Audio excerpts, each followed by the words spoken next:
السلام علیکم ورحمۃ اللہ وبرکاتہ۔ ناظرین، استقبال ہے فکر خبر اسٹوڈیو میں رضوان احمد ندوی ملکی اور عالمی اہم اور خاص خبروں کے ساتھ۔ تو ناظرین، بڑھتے ہیں خبروں کی تفصیلات کی طرف۔ رفح میں خیمہ بستی پر اتوار کو ہوئے خوفناک حملے میں 75 افراد کی شہادت کے بعد اسرائیلی وزیر اعظم نے اس حملے کو افسوسناک غلطی قرار دیا تھا، اور اب ایک بار پھر اسرائیلی ٹینکوں نے رفح میں مہاجر کیمپ کو روند ڈالا ہے، جس کے نتیجے میں مزید 21 فلسطینی شہید اور متعدد زخمی ہوئے ہیں۔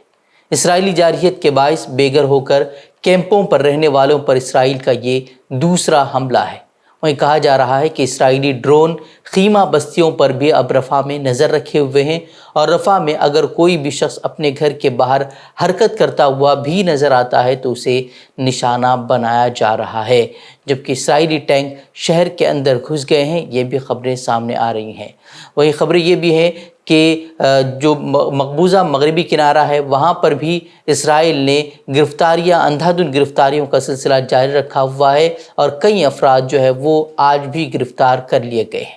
اقوام متحدہ کی سلامتی کونسل نے رفح پر جس طریقے سے حملہ ہوا ہے، اس زمینی حملے کے بعد ایک ہنگامی اجلاس طلب کیا ہے، کیونکہ اسپین، آئرلینڈ اور ناروے نے بھی جو ہے فلسطین کی ریاست کو باضابطہ طور پر تسلیم کر لیا ہے۔ وہیں الجزائر نے ایک مسودہ قرارداد اقوام متحدہ کی سلامتی کونسل میں پیش کی ہے، جس میں مبینہ طور پر اسرائیل کو رفح پر حملہ روکنے کا حکم دیا گیا ہے، اور غزہ میں جنگ بندی اور حماس کے زیر حراست تمام قیدیوں کی رہائی کا بھی مطالبہ اس میں کیا گیا ہے۔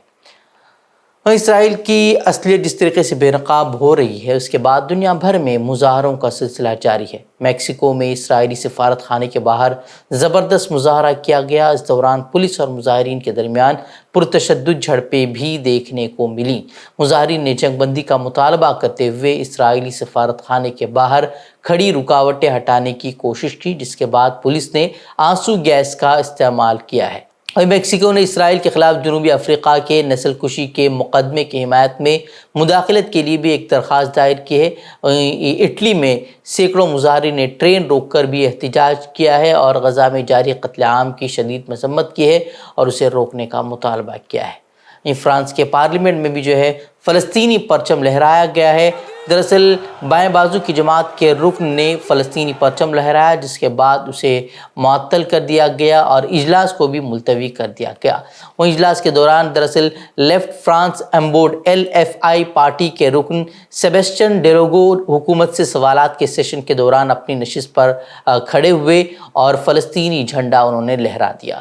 اسپیکر نے اس کے عمل کی مذمت کی اور ان کے رویے کو ناقابل قبول قرار دیا، اور ساتھ ہی انہیں 2 ہفتوں کے لیے معطل بھی کیا گیا ہے۔ یہی نہیں بلکہ ان کے پارلیمانی الاؤنس کو بھی 2 ماہ کے لیے نصف کر دیا گیا ہے۔ صرف وجہ یہ ہے کہ انہوں نے فلسطین کے ساتھ اظہار یکجہتی کرتے ہوئے پارلیمنٹ میں ان کا پرچم جو ہے وہ لہرایا تھا۔ وہیں پارلیمنٹ میں فلسطینی پرچم لہرانے کا جو واقعہ ہے، ایک ایسے وقت میں سامنے آیا ہے جب اسپین، آئرلینڈ اور ناروے نے باضابطہ طور پر فلسطین کو ریاست کے طور پر تسلیم کیا ہے، جس کے بعد اقوام متحدہ میں 193 رکن ممالک میں سے فلسطینی ریاست کو تسلیم کرنے والوں کی تعداد 145 ہو چکی ہے۔ ہندوستان میں طوفان ریمل شمال مشرق میں تباہی مچا رہا ہے۔ طوفان کی وجہ سے شمال مشرق میں تقریباً 37 افراد کی موت ہو چکی ہے۔ صرف میزورم میں طوفان کی وجہ سے 28 لوگوں کی موت ہو چکی ہے، جبکہ تقریباً 10 لوگ لاپتہ بھی ہیں۔ میزورم کی راجدھانی آئیزول میں پتھر کی کان گزشتہ روز منہدم ہو گئی تھی، جس میں 14 افراد ہلاک ہو گئے تھے۔ وہیں آسام میں ریمل طوفان کی وجہ سے 4 لوگوں کی جان چلی گئی ہے۔ وہاں جو ہے 18 لوگ زخمی بھی بتائے جا رہے ہیں۔ میزورم حکومت نے ریمل طوفان کی وجہ سے ہلاک ہونے والوں کے لواحقین کے لیے 4 لاکھ روپے کے معاوضے کا بھی اعلان کیا ہے۔ اس کے ساتھ آج جو ہے اسکول بند رکھنے کا بھی حکم دیا گیا ہے۔ اور طوفان کی وجہ سے اروناچل پردیش، آسام میں شدید بارش کی وارننگ بھی جاری کی گئی ہے۔ اس کے ساتھ ہی امپھال میں سیلاب کی صورتحال پیدا ہو گئی ہے۔ ریمل طوفان کی وجہ سے آسام اور تریپورہ میں بجلی بھی بند ہے، اور انٹرنیٹ بھی جو ہے وہ وہاں بند چل رہا ہے۔ مدھیہ پردیش کے چندواڑہ میں ایک شخص نے اپنے ہی خاندان کے 8 افراد کو کلہاڑی کے وار کر کے قتل کر دیا ہے۔ جرم کرنے کے بعد مبینہ قاتل نے خودکشی کر لی ہے۔ اطلاع ملنے کے بعد پولیس موقع پر پہنچی۔ پولیس کے مطابق قاتل جو ہے وہ خاندان کا ہی فرد تھا اور ذہنی مریض تھا۔ گزشتہ رات اس نے سو رہے بھائی، بھابھی، بیوی اور چھوٹے بچے سمیت اپنے خاندان کے 8 افراد کو قتل کر دیا۔ اس کے بعد اس نے گاؤں سے 100 میٹر دور نالے کے قریب درخت پر لٹک کر خودکشی کر لی۔ اس واقعے میں ایک بچہ بھی زخمی ہوا ہے۔ قتل کس وجہ سے ہوا، اس کی فی الحال کوئی جانکاری نہیں ہے، فی الحال اس معاملے میں مزید کارروائی اور تحقیقات کی جا رہی ہیں۔ کانگریس لیڈر راہل گاندھی منگل کے روز بانسگاؤں میں سماجوادی پارٹی چیف اکھلیش یادو کے ساتھ ایک مشترکہ انتخابی جلسے میں بی جے پی کو تنقید کا نشانہ بناتے ہوئے نظر آئے۔ انہوں نے کہا کہ انڈیا اتحاد آئین کی حفاظت کے لیے جان کی بازی لگا دے گا لیکن اسے ختم نہیں ہونے دے گا۔ راہل گاندھی نے مزید کہا کہ انتخاب دو نظریات کے درمیان کی جنگ ہے۔ انہوں نے بی جے پی پر آئین کو ختم کرنے کی سازش کا الزام عائد کیا۔ بی جے پی کے نیتاؤں نے کھل کر کہا ہے کہ اگر ہماری سرکار آئے گی ہم سمویدھان کو ختم کر دیں گے۔ میں ان کو کہنا چاہتا ہوں آپ کی سرکار نہیں آئے گی۔ ساتھ ہی پی ایم مودی اور اجے رائے کے درمیان ہو رہے مقابلے پر کچھ میڈیا اداروں کو تنقید کا نشانہ بھی بنایا اور انہوں نے کہا کہ یہ لڑائی غریبوں اور ارب پتیوں کے درمیان ہے۔ کاشی کی جنتا، میں آپ کو ایک بات بتانا چاہتا ہوں، یہ لڑائی غریبوں اور ارب پتیوں کے بیچ میں لڑائی ہے۔ اور اب میں جو کہہ رہا ہوں یہ اچھی طرح سن لیجئے، یہ چناؤ اجے رائے جی اور پردھان منتری کو چننے کا چناؤ نہیں ہے، کیونکہ نریندر مودی جی پردھان منتری نہیں بن رہے ہیں۔ اس چناؤ میں مقابلہ ہے نریندر مودی جی اور اجے رائے جی کے بیچ میں مقابلہ ہے، مگر میں آپ کو گارنٹی کہہ رہا ہوں کہ اس دیش کے پردھان منتری 4 جون کو نریندر مودی جی نہیں ہوں گے۔ اور اس تقریب سے اکھلیش یادو نے بھی خطاب کیا اور پی ایم مودی پر زوردار انداز میں حملہ کیا۔ انہوں نے کہا کہ نریندر مودی نے ماں گنگا کی صفائی کروانے کی قسم کھائی تھی، لیکن وارانسی کے لوگ جانتے ہیں کہ ماں گنگا تو صاف نہیں ہوئی لیکن صفائی کا بجٹ صاف ضرور ہو گیا۔ ان لوگوں نے ماں گنگا کی قسم کھا کر کے یہ کہا تھا کہ ماں گنگا صاف ہو جائے گی۔ ہمارے کیوٹو کے لوگ جانتے ہوں گے ماں گنگا تو صاف نہیں ہوئی لیکن جتنا بھی بجٹ اس کے لیے آیا وہ سب صاف ہو گیا ہے۔ ماں گنگا ویسے ہی بہ رہی ہیں اور جس گاؤں کو گود لیا تھا، جس گاؤں کو گود لیا تھا اس گاؤں کا تو کوئی نام ہی نہیں لے رہا ہے، اس گاؤں کو کوئی پہچانتا بھی نہیں ہے۔